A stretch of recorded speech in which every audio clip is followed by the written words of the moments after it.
Next, grammar. Read the sentence taken from the text. The rain came down like pebbles on the butterflies. Read some more sentences. Honey is wholesome food and good for health. Honey is wholesome food and good for health. Gold is a precious metal. We get wood from trees. We should drink clean water. We get wool from sheep. I don't eat meat. Houses are built using bricks and cement. Read the sentences taken from the text. ఇక్కడ కొన్ని వర్డ్స్కి underline చేయబడి ఉన్నాయి. The nouns which are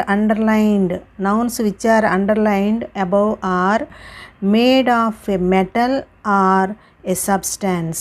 ఇక్కడ కొన్ని పదార్థాలతో తయారవటం కానీ లేకపోతే కొన్ని మెటల్తో లోహాలతో తయారు చేయటం కానీ జరిగింది. అలా next, underline the material nouns in the sentences given below.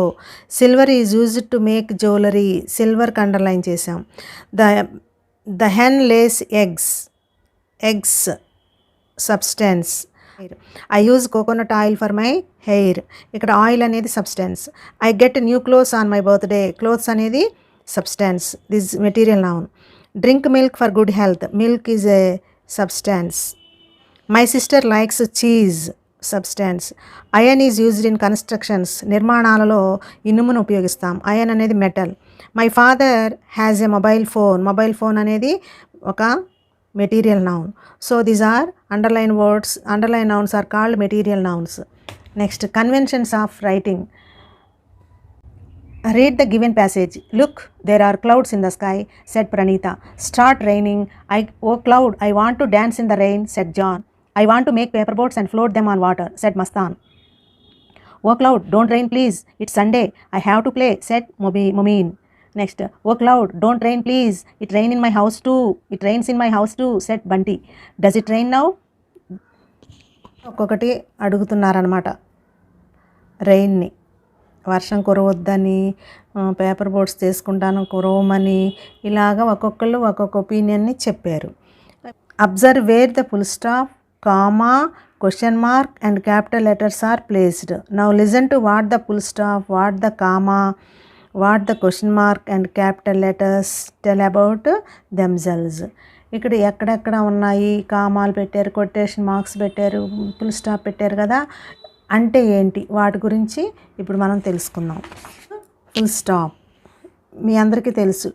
Full stop అంటే ఇలా ఒక చుక్క పెట్టడం, ఇలాగా ఒక చుక్క పెట్టడం. This is full stop. You can see me at the end of the sentence. Full స్టాప్ని ఎక్కడ పెడతామంట? We can put the end of the sentence. Next, use me at the end of the sentence. సెంటెన్స్కి చివరిలో పెట్టేది, sentence complete అవ్వగానే పెట్టేది full stop. Next, you can see me at the end of the question. ఎక్కడ కనిపిస్తుంది మనకి ఇది? At the end of the question. Use me at the end of the question. ఇది కూడా సెంటెన్స్కి పెడతాము. క్వశ్చన్ మార్క్ కూడా సెంటెన్స్కి ఎండింగ్లోనే పెడతాం. దిస్ ఈజ్ క్వశ్చన్ మార్క్ అంటే ప్రశ్న అడిగినప్పుడు ప్రశ్నకు చివర పెడతాం ఇది. Next,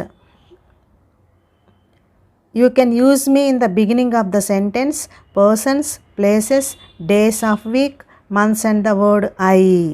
These are capital letters, capitalization. ఈ క్యాపిటల్ లెటర్స్ని మనం ఎక్కడ యూస్ చేస్తామంట? Beginning of the sentence and persons, places, first letter of the word persons, first letter of the person, first letter of the week, సండేలో S, అలాగే విజయవాడలో వి, person Gopi ఉందనుకోండి G. ఇలాగా వీటి వర్డ్స్ యొక్క ఫస్ట్ లెటర్ని అంటే ప్రాపర్ నౌన్ అంటారు వీటిని. ఈ ప్రాపర్ నౌన్స్లో ఉన్న ఫస్ట్ లెటర్ని, అలాగే మంత్స్కి ఫస్ట్ లెటర్ని అండ్ ద వర్డ్ ఐ అని ఎక్కడొచ్చినా సరే క్యాపిటలైజేషన్ చేయాల్సిందే. వీటిని క్యాపిటల్ లెటర్స్ అంటాము. ఈ క్యాపిటల్ లెటర్స్ని ఎక్కడెక్కడ use చేస్తామన్నాము?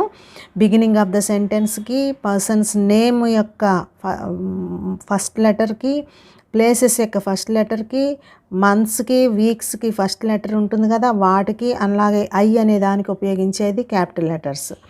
Use me in the beginning of the sentence persons, places, days of the week, months and the word I. Next last one. You can see me at the place where 3 or more words, sentences or items are separated. మనము 2-3 చెప్తున్నప్పుడు వరుసగా వాటిని separate చేస్తూ చెప్పాల్సి వచ్చినప్పుడు వాటికి మధ్యలో కామాలు పెట్టుకుంటూ చెప్తామన్నమాట. అప్పుడు మనం ఉపయోగించేది దిస్ ఈజ్ కామా.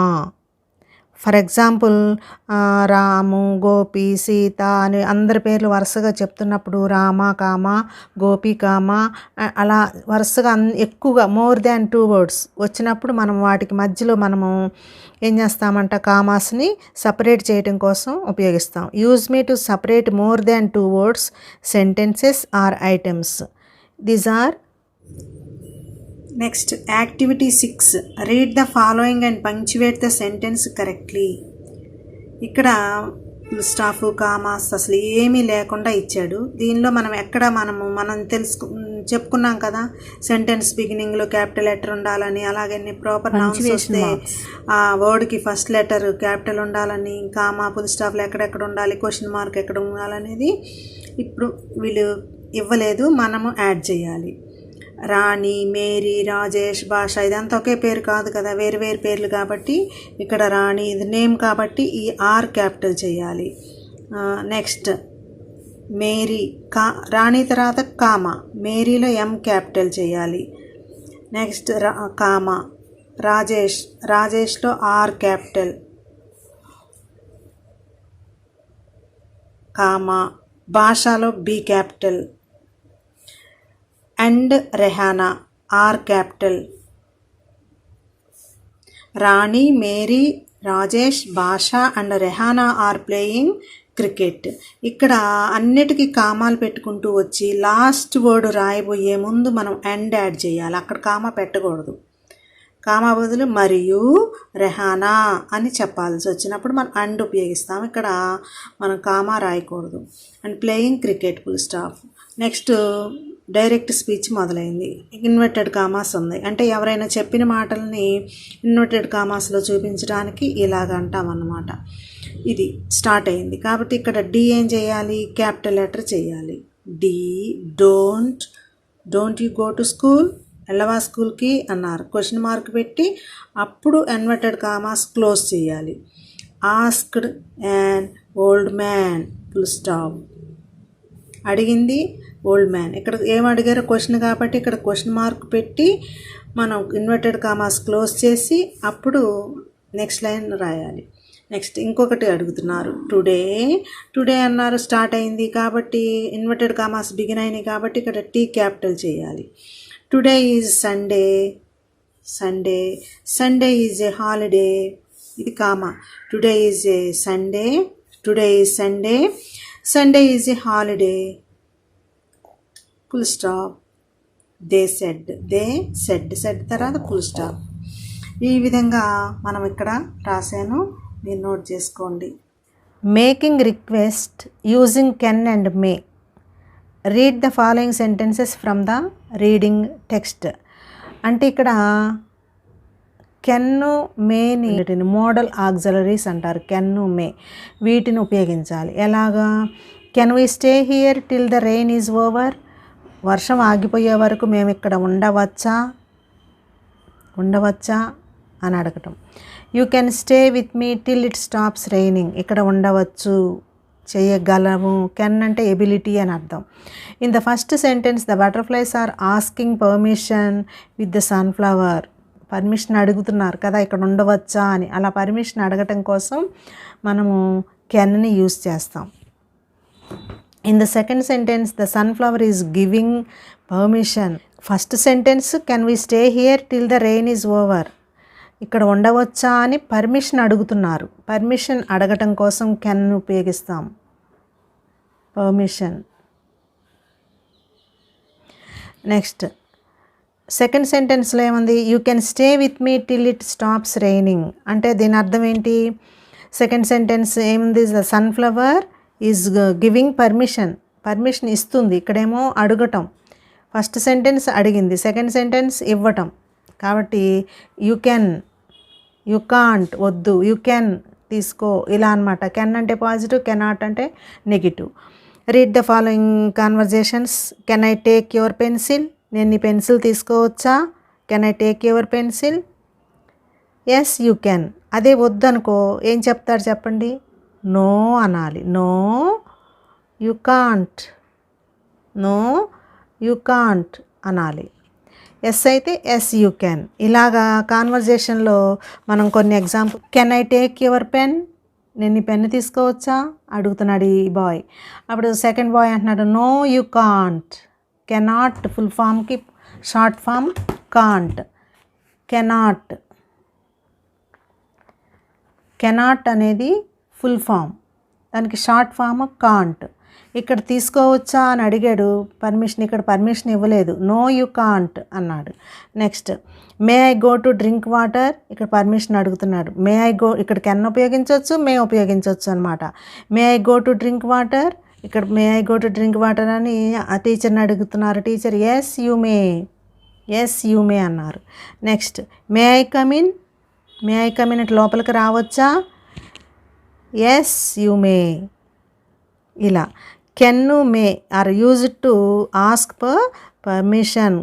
బాగా గుర్తుపెట్టుకోండి, కెన్ కానీ మే కానీ ఏం చేయటానికి అడగాలి? పర్మిషన్ అడగటం కోసం అని ఉపయోగిస్తాం.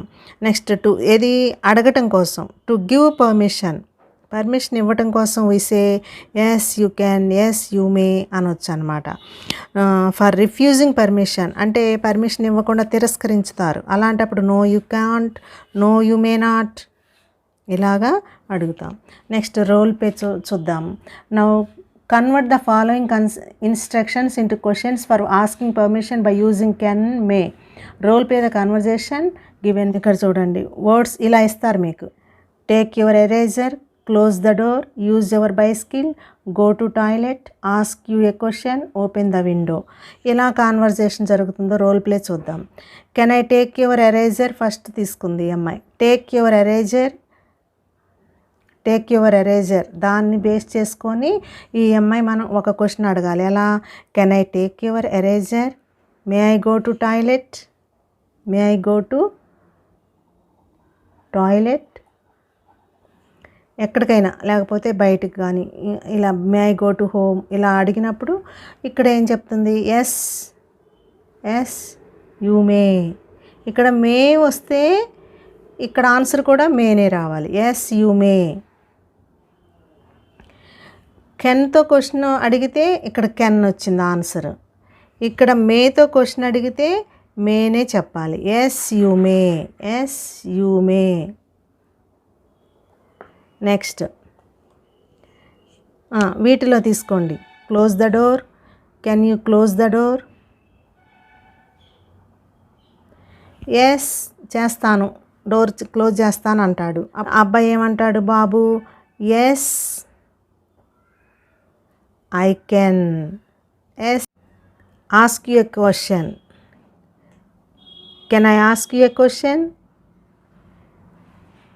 Can I ask you a question? Question అడగనా అంటున్నాడు ఈ బాబు. Yes you can. నో అనుకో, no you can't. May I ask you a question? Can ప్లేస్లో మే కూడా రాయొచ్చు. May I ask you a question? Yes you may, no you may not. ఇలా కెన్ని మేని మనము పర్మిషన్ అడగటానికి ఉపయోగిస్తాము. కెన్ని మేని పర్మిషన్ అడగటానికి, పర్మిషన్ తీసుకోవటానికి, పర్మిషన్ ఇవ్వటానికి, ఇవి మనము పాజిటివ్లో నెగిటివ్లో ఏ విధంగా అడగొచ్చు అనేది ఈరోజు మీరు నేర్చుకున్నారు. మరి ఇంకొక లెసన్లో మళ్ళీ నెక్స్ట్ వీడియోలో చూద్దాము. Till then bye.